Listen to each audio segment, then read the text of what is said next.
All right. Hello, my name is Alanda Gregory, aka Goldie from Goldielovesu Coaching and Wellness, and host of Love to Love You Radio.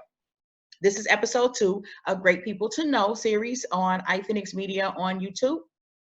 And today we are interviewing Temwa Phiri of City of Dubuque. He is on this in the what is it? I'm Human Rights sorry, Department. Human Yep. Rights Department, and he's going to tell you more about who he is and what he does for the City of Dubuque and the Human Rights Department. Awesome. So again, my name is Temwa Phiri, and I'm the Community Engagement Coordinator over with the City of Dubuque in the Human Rights Department. I've been in that position since, I want to say last year, July, so 2019, July, and still pretty new to the city, but just been having amazing opportunities of growing and being able to impact my community in a different way. Prior to that, I was working with the Dubuque Community School District. So I was working with at-risk youth, loved every minute of it, of being able to do that, but I wanted to do a little bit more of how can I help after graduation. And so I looked into different positions and saw this position and saw an opportunity to be able to make that impact on a different scale. And sorry, I'm just rolling up my windows so that way there's not any noise from outside. It is really nice out though. Don't roll It up too is, much because it is really nice. right? Cool. Also, how I know you before you got with the City of Dubuque, you are also a health coach, correct? Yes, actually, I am a health coach, and with Mindset Nutrition, I got started with, and it's through Herbalife. I got started in like 2016, and it was one of those opportunities where former athlete, being able to maintain my health, my weight, the way that I wanted it to, but after graduating, that weight started going up, that energy started going down. So I did what I knew, and that was going to the gym, but that wasn't working out for me. So got started with my buddy who introduced me to Herbalife, and I just did a couple of things and noticed a significant difference. My weight went down, energy went through the roof, and that's also part of that community engagement, because as I was getting my results, a lot of people were asking me, hey, what are you doing? And so I saw an opportunity. I was like, hey, this is what I'm doing. And I shared it with them. And ever since, I just saw an opportunity again to be a health coach to help people in a whole different kind of aspect. So that's been pretty nice. Cool. So doing those two things, what have your I guess what have been some of the most challenging things? I would like to get these questions out of the way. So what is the For sure. most challenging of what you do on both ends, on being a health coach and being in the capacity that you are for the Human Rights Department? I'd have to say being able to communicate with others, with individuals, that you matter, and here's the resource of how we'd be able to help you either connect with us, whatever means that you need. So I'll start with health first. Here's a means of being able to get you into a healthier, active lifestyle, whatever it is that your goal is, but being able to show people that they actually can do it, that they can attain that goal. Because oftentimes we're very, I guess, used to the fact that we want to care for others, we want to help other people. And when it comes to us, when there's a situation, we kind of absorb it and just say, I'll take care of it later. And after some time, it just keeps going. Sorry. No, you're fine. So after time and time, we just put ourselves to the side. And also with the Human Rights Department, it's when we have issues, say with housing, if a landlord is trying to kick somebody out, they don't know exactly what their rights are, or what they can or cannot do. So they just assume, you know what, this is just what it is, and go by that. So the challenge is just being able to show people that they matter, but here's a way that we can handle the situation. But sometimes we can't handle a situation that we don't know. And there is also that process that goes into it.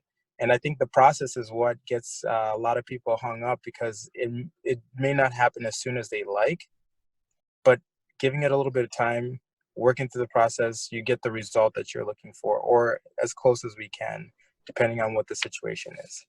That's good. That's really good, because it's almost like people don't know that they don't know.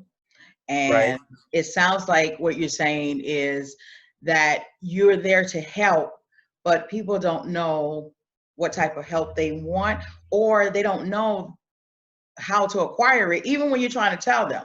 It's kind of a challenge for them to hear. So it's almost as if you're giving them everything they need, and it's hard for them to realize that they have everything they need presented to them. So in looking at that, when you are having facing challenges like that, what are some tools you use to assist people for them for that like aha moment? Have you had that experience? Yeah, and it just goes down to being able to speak someone's language, right? Meeting them where they're at. So going back to my previous position with working with a school district and at-risk youth, somebody within the system failed them, right? There was a relationship that was broken. There was a barrier. And I like to use language just because we can visualize, okay, different dialects and things like that. But speaking to how that person receives actual like care, love, and the different needs that they have. And so I've found that being able to meet people where they're at, first ask them questions to learn about them, find out what is their language, kind of like what is their love language, how can you build trust, how can you build that relationship sooner, so that way you can communicate some information that they would actually receive and see that this is coming from a place that I can actually do something about. And so I find just taking some time and just getting to know somebody really does help a lot, of asking those questions where it's people don't care how much you know until they know how much you care. And you have to be able to show that in some way, shape, or form, whether that's sometimes you have to put yourself out there and be vulnerable. And here's my personal story. Here's what's happened to me. Now, I don't know if that relates to you or not, but now I have some skin in the game, because you're going to be bringing a lot of information that I'm trying to help you with. And it's only right that I'm able to reciprocate the same and show you that I'm here with you. Absolutely. I love that, because once we get to know each other and knowing other people and know that we have the same common interests, it's easier. You're right. They trying to break those barriers down in a way like, hey, I may look different from you, but we really want the same thing. I'm going to live in harmony just like you do. And and if I can help one person, let me, like I'm not benefiting from this. And like you said, like the language and meeting people where they are, because some people have been broken down and mistreated or whatever maybe their previous experience. So people coming in from that, with that conversation, that is kind of challenging. And like you said, was as far as health and weight loss. So now we're switching gears a little bit with the weight loss. Yep. Coaching with the weight loss, what have you seen more of? Is it not just a lack of discipline? Is it maybe the conversations people are having as to why they have weight? What are some of the things you use for the coaching for health? Because it's not just work out, do this. How do you break to those people like, you can do this. This is a conversation. Let's have it. So we have a saying where it's 20% fitness, 80% nutrition, and 100% mindset. It doesn't matter what it is that you're doing in life. If your mindset is off, where you're not investing in yourself, it's hard for you to actually develop a new habit to change the track that you want to go. So what we do is we create a very warm environment when you come to the nutrition club. Everybody, there's high energy, there's music going. And even if someone is not having a very great day, again, it's just being able to just love on them. Having strangers, being excited to see you, being excited to hear about how was your day, to hear about where are you trying to go, but also being excited for as you hit different milestones, whether that's even losing 0.5 pounds. Somebody be like, oh my gosh, I only lost 4.5. We get excited about that.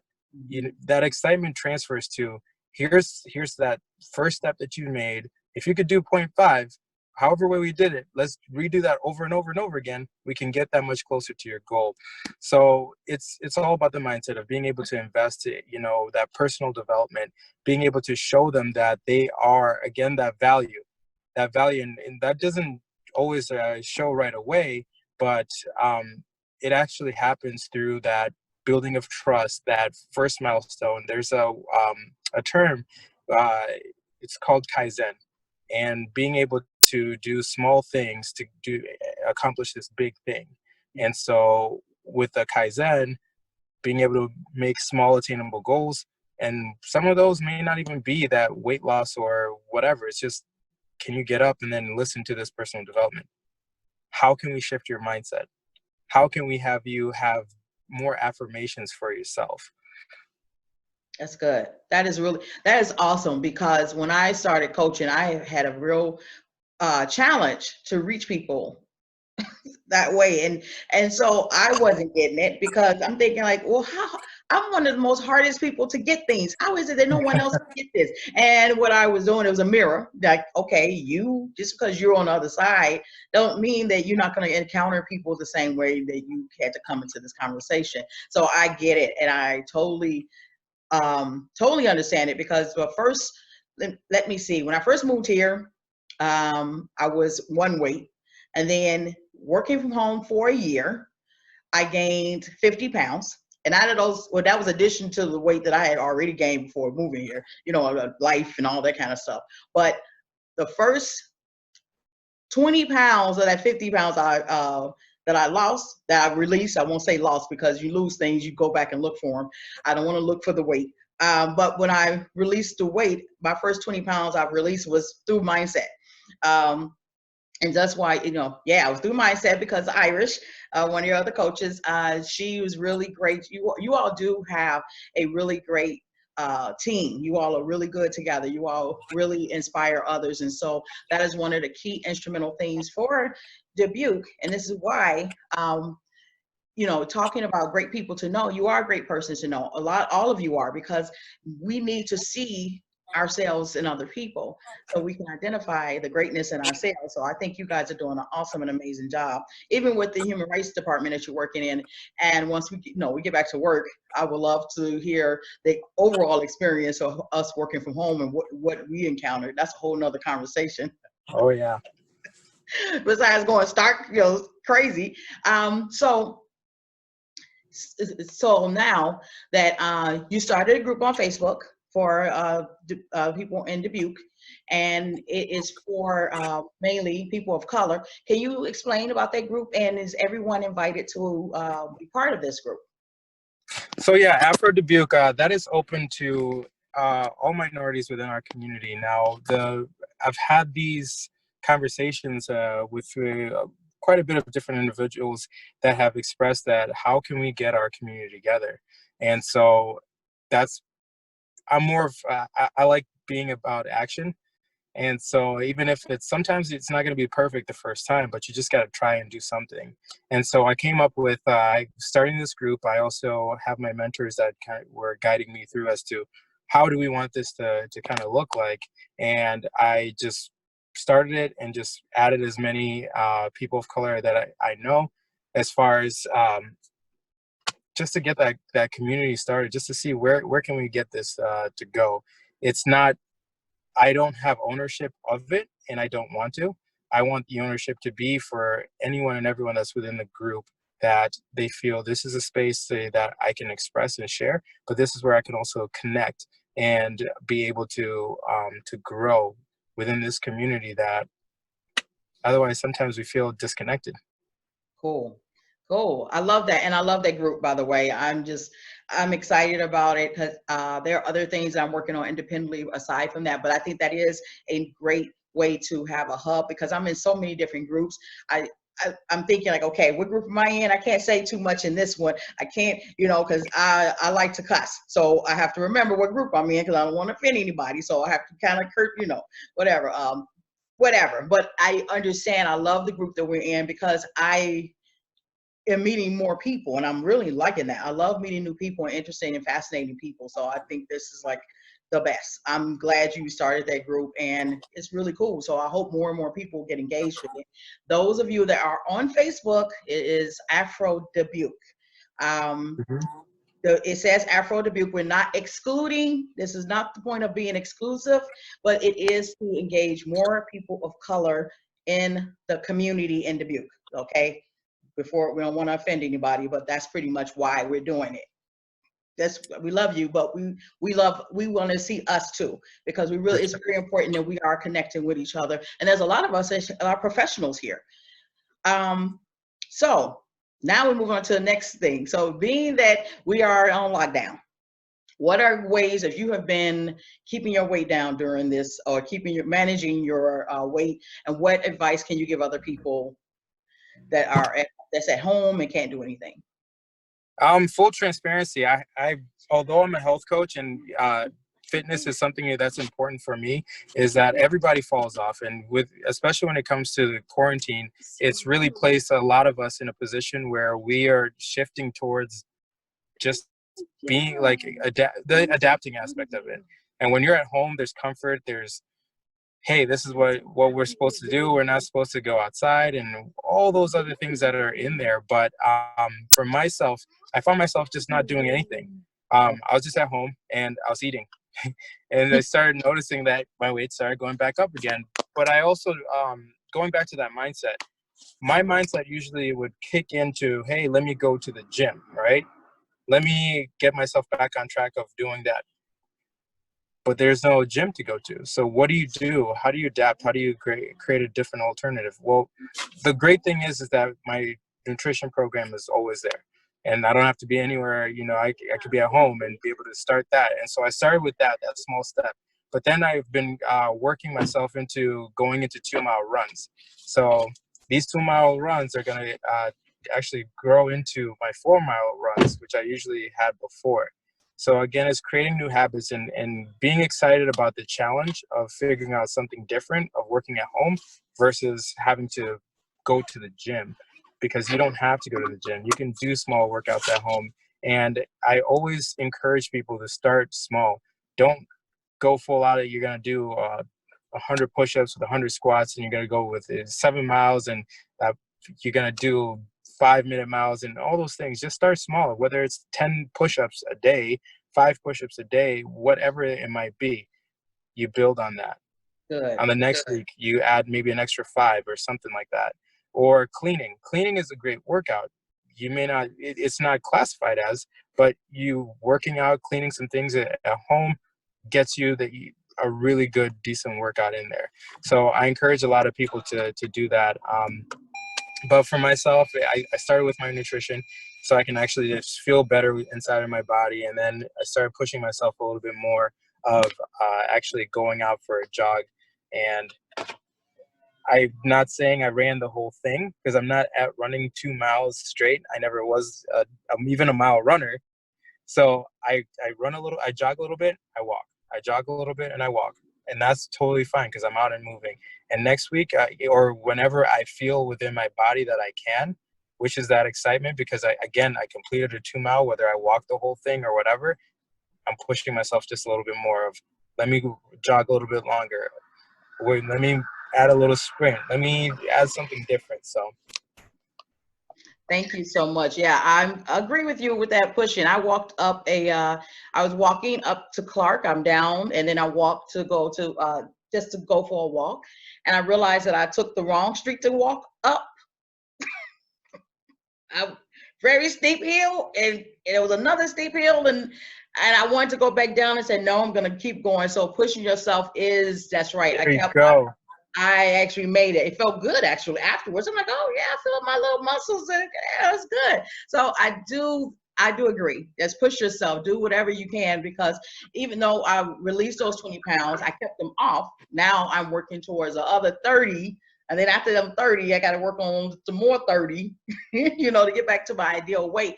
So that is absolutely amazing. Thank you so much for taking your time out of your day, and I'm sending love and healing to your baby that, they hurt himself, but he's a boy. Boys are going to do that. They're going to push it. They're going to push it. I have 2 boys. One broke his clavicle and he still wanted to go play basketball 2 weeks afterwards. So I understand. So get ready. You're going to have, they love stunt. They love being stunt men. They come out that way. You should know, you're a boy. You know that. You should remember you used to be that way. Anyway, so I do want to thank you again for doing this and taking your time out of your day. And I do want to ask you, if people want to get in contact with you and follow you on social media, can you give that info? Absolutely. So you can find me on Facebook. It's Temwa Phiri, Temwa, last name Phiri, Phiri. On Instagram, it's Love and Fitness. So LOVE, the letter N, fitness, and then 24. So that's my Instagram. My Snapchat, I need to change that. It's it's one of those when you have a funny name, it's like, oh, I'm gonna go with it. So it's Pin Muffin Cap BK. But don't worry about that. Just follow me on Instagram or Facebook. But I also just want to encourage everybody, a journey of 1,000 miles starts with one step. So whatever it is that you're doing, start with that one step. If it's losing, your goal is 50 pounds, start with losing that 0.00 whatever, 0.1, 1 pound, 2 pound, and it builds on itself. I also have this really awesome quote that it always sticks out in my mind, and it's from Steve Jobs, but you can't connect the dots looking forward. You can only connect them looking backwards. So anything and everything within life, there's the process, and then there's the product. So the product always is great, but you always have to discipline yourself through the process, because the product will change if your process you feel it's too difficult and you just don't want to follow through. So again, always stick to whatever it is that you have your mindset at. You can achieve it. You can definitely do it. Just start small and keep building up on that. That is awesome. Thank you so much, Temwa. And thank you all again for joining us on Great People to Know on iPhoenix Media. And if you'd like to share your story, and if you want to just talk about yourself or what you do in your community, please email iphoenixmedia11@gmail.com. Stay tuned for the next installment of Great People to Know. Thank you again, Temwa. I really Thank you, appreciate Alonda. it. Thank you, guys. And love to love you. Bye. See ya. See ya.